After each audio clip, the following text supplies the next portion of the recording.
Bonsoir. Vous le lisez tous les jours dans la presse, vous le voyez tous les soirs au journal de 20 h.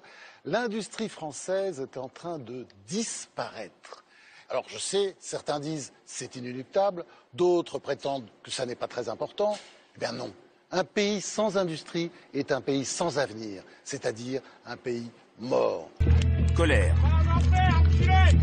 Et ce qui est quand même inadmissible que les élus de la République ne sachent même pas la qualité de votre travail, les camarades. C'est inadmissible.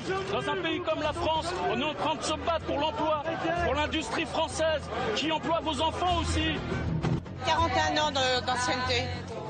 J'ai fait ma vie là-dedans, donc finir comme ça, non, c'est pas possible. Ils vont le faire au Vietnam, ils ont fait une usine toute neuve là-bas. Voilà. Et nous, on est ouvriers, voilà, on n'a plus de boulot. C'est abominable. C'est vrai qu'on ne sait pas quoi dire. Ça fait mal, c'est tout.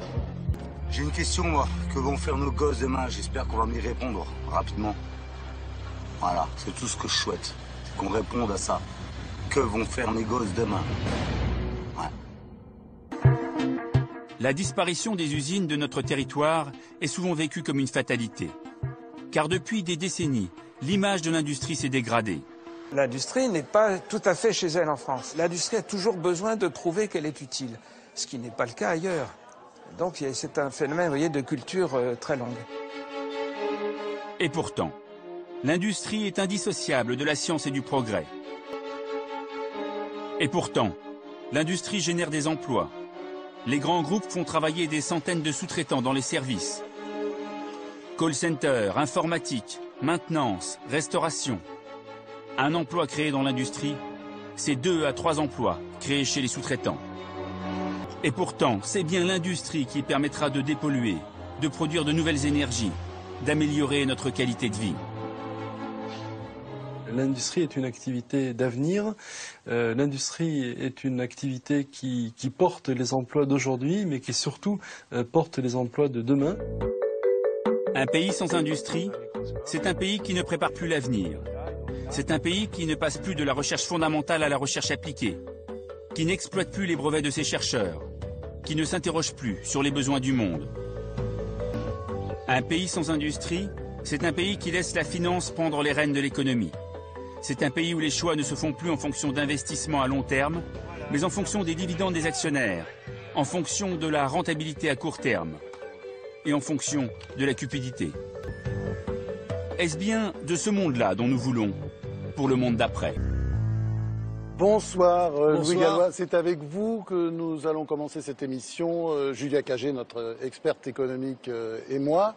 Alors vous êtes l'ancien patron d'Airbus, de ADS, une des grandes figures du patronat français, marqué à gauche, vous êtes l'auteur de ce célèbre rapport que le gouvernement vous a commandé et qu'il a commencé à suivre, le rapport sur la compétitivité. Alors, première question, après ce tableau noir qu'on vient de voir, qui est très très noir, mais qui correspond à la réalité, est-ce qu'on peut encore être optimiste, Louis Gallois ?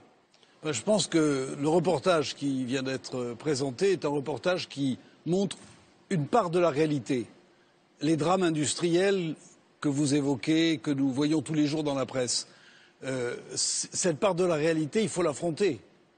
Et il faut essayer autant que possible de réduire ces drames et de maintenir en exploitation ce qui peut l'être.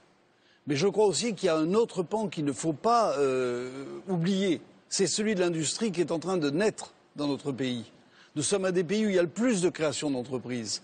Nous sommes un pays où se développent des entreprises dans des secteurs extrêmement innovants. Et je crois qu'il faut aussi montrer ça, parce que c'est ça qui donnera de l'espoir sur l'avenir.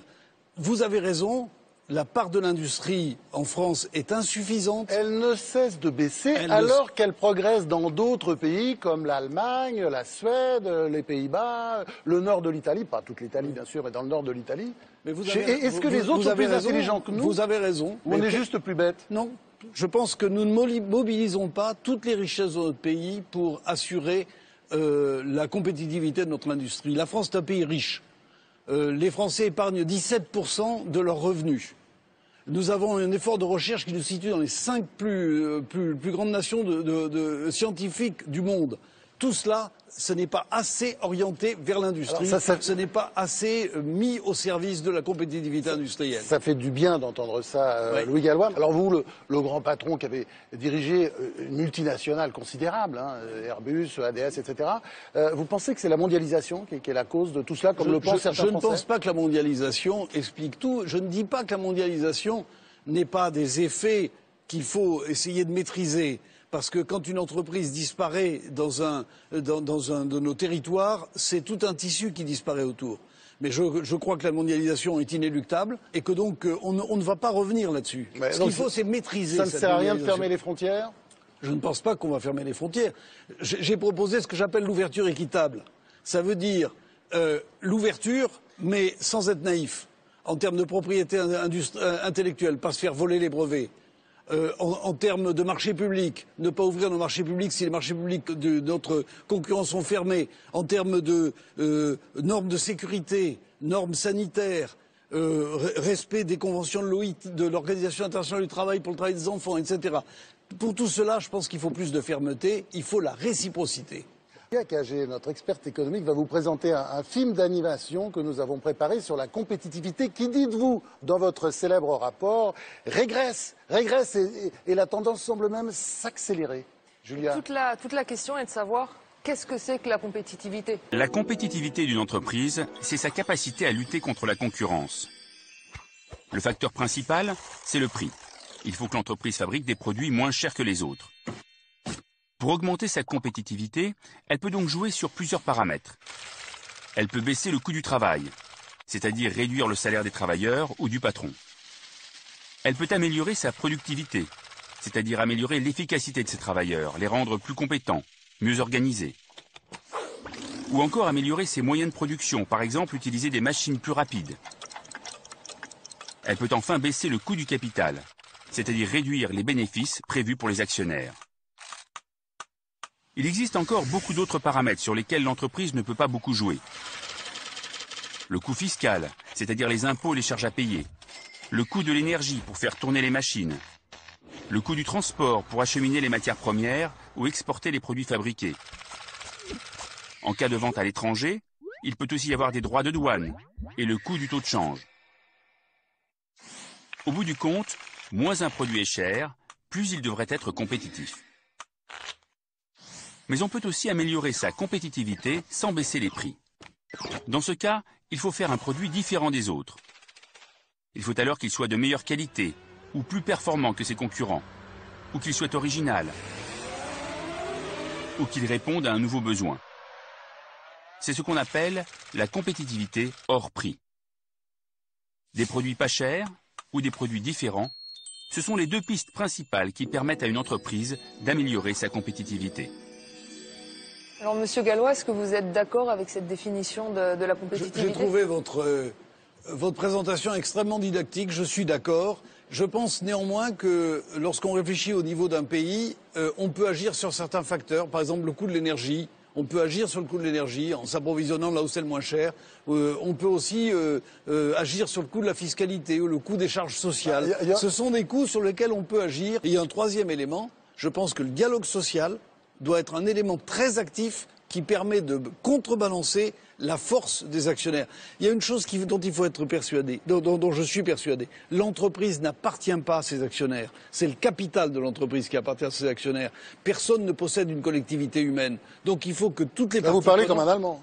Je parle de ce que je souhaite en France. Mais il parle juste. Et je crois qu'il est très important que toutes les parties prenantes de l'entreprise puissent s'exprimer sur la stratégie de l'entreprise, et notamment, bien sûr, les personnels. Je crois que c'est important de dire que 80% de l'industrie sont issus, c'est des PME, c'est énorme. Et que la France, industrie, et je pense qu'on est rattrapé par notre histoire. Parce que la France d'après-guerre, elle s'est faite autour de grands groupes, parce qu'il a fallu reconstruire le pays, et qu'on a fait des fleurons. Il y a eu Renault, il y a eu EDF, il y a eu Gaz de France, il y a eu Aérospatial.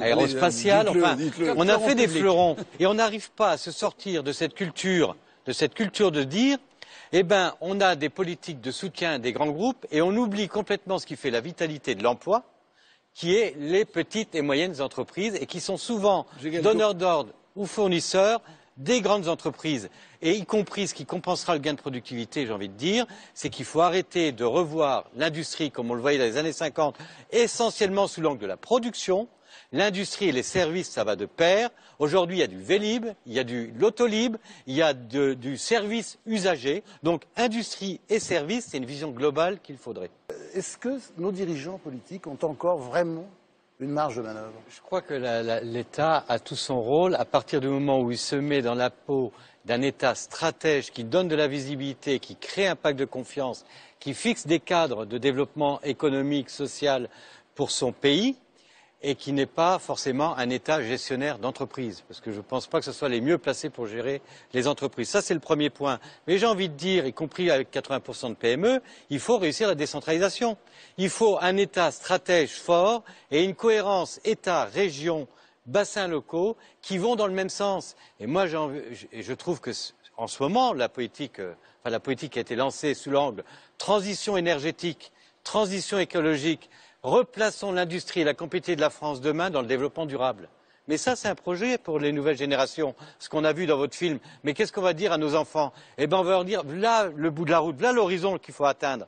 On se retrousse tous les manches, on coopère et on y va. C'est ça l'enjeu d'un État stratège avec des régions et des politiques qui ont leur rôle à jouer. Qu'est-ce qu'il y a de spécifique l'industrie pour qu'on veuille absolument la préserver? C'est ça en fait la question.